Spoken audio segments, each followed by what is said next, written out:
Hello दोस्तों, आपका मेरे चैनल में स्वागत है। दोस्तों, आज मैं class 9th English literature book का एक चैप्टर लेकर आया हूँ, how I taught my grandmother to read.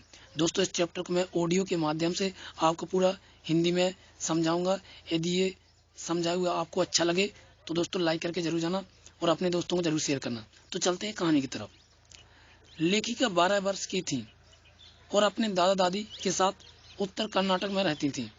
वहाँ मनोरंजन के साधन बहुत कम थे, इसलिए सारा परिवार एक साप्ताहिक पत्रिका कर्मवीर की बड़े उत्साह के साथ प्रतीक्षा करता था। यह पत्रिका एक प्रसिद्ध लेखिका त्रिवेणी जी की उपन्यास काशी यात्रा को धारावाहिक के रूप में प्रकाशित कर रही थी। इस उपन्यास की मुख्य पात्रा काशी यात्रा के लिए संघर्ष कर रही थी। दादी माँ काशी यात्रा को तीर्थ यात्रा का महत्व देती थीं, इसलिए उन्हें मुख्य पात्रों की मुसीबतों और संघर्ष से पूर्ण सहानुभूति थी। हर बुधवार को लेखिका अपनी दादी को अगला अंश पढ़कर सुनाती थी। दादी माँ केवल मुग्ध होकर सुनती ही नहीं थी, बल्कि उसे कंठस्थ भी कर लेती थी। बाद में वह मंदिर के प्रांगण में मित्रों के साथ उस पर विचार विमर्श भी करती थी। एक बार लेखिका को अपने चचेरे भाई की शादी में पास ही के गांव में जाना पड़ा और वह वहां एक सप्ताह रुक गई। जब वह लौटी तो उन्हें अपनी दादी के आंसू देखकर बड़ा आश्चर्य हुआ।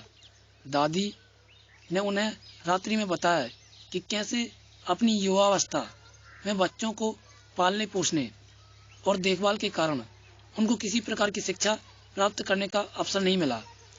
वस्तुतः उस समय में लड़कियों की शिक्षा को अवश्य नहीं समझा जाता था। अपनी पौत्री के बिना दादी काशी यात्रा का अगला अंश ना तो पढ़ पाई और ना ही समझ पाई और असहाय और बेबस होकर केवल चित्रों को देखती रहीं और एक भी अक्षर ना पढ़ पाई। इस घटना के बाद दादी को कन्नड़ वर्णमाला सीखने की तीव्र इच्छा हुई और उन्होंने उसे दशहरा पर्व तक सीखने का प्रण लिया।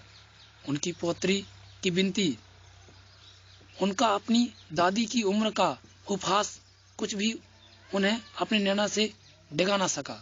वह एक बहुत ही परिश्रमी और आदर्श विद्यार्थी निकली।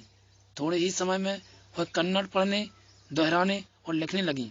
लेखिका ने अपने दादी को काशी यात्रा का पूरा उपन्यास भेंट और प्रशंसा के रूप में दिया और दादी ने अपनी पौत्री के पैर छूकर अपने गुरु के रूप में धन्यवाद दिया।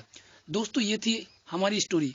यदि आपके लिए ये स्टोरी अच्छी लगे दोस्तों लाइक करके जरूर जाना। तब तक के लिए धन्यवाद दोस्तों।